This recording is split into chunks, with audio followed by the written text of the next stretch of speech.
Just like yesterday, in order to find the percent change, we are going to take how did what we're analyzing change, and you can always find change in math by subtracting the two different numbers, the new minus the old.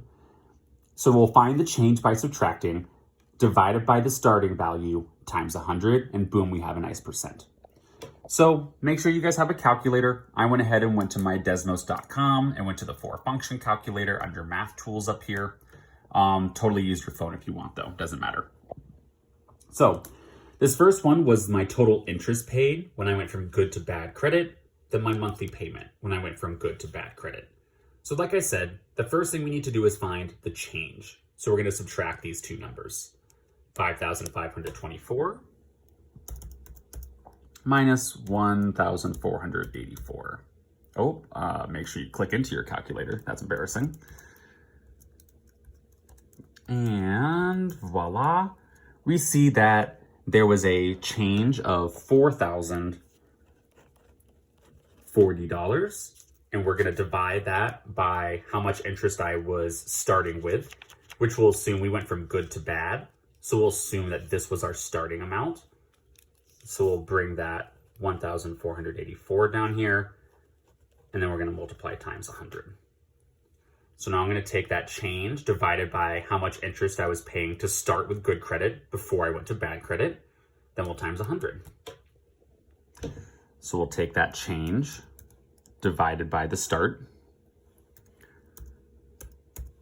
enter, and then, like I said, I will take three numbers after the decimal point. In this case, there is a number in front as well, times 100. And we will see, oh my God, that is a 272.2% increase, because as we see from here to here, we went up, which is why this is positive. That's an epically bad increase.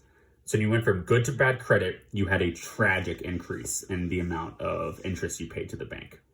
Now let's see the monthly payment. We'll first find the change by subtracting. 571 minus 487. So it was a change of $84 per month. And we'll divide that by what was my starting monthly payment before I went from good to bad credit. I started at 487 times 100. That's why I like this arrow setup with percent change, because whatever's over here on the left is going to be what you divide by. Whatever is over here on the left is what you'll divide by. So we'll do the change divided by the start. Just take the first three numbers after the decimal point is fine, times 100, and boom. We will see that this was a 17.2% increase. Now it's time to go turn these into nice percent conclusions. So make sure that you go type in the fraction you used and the percent that you got in that middle column. And then the next video, we will be turning those into nice sentences.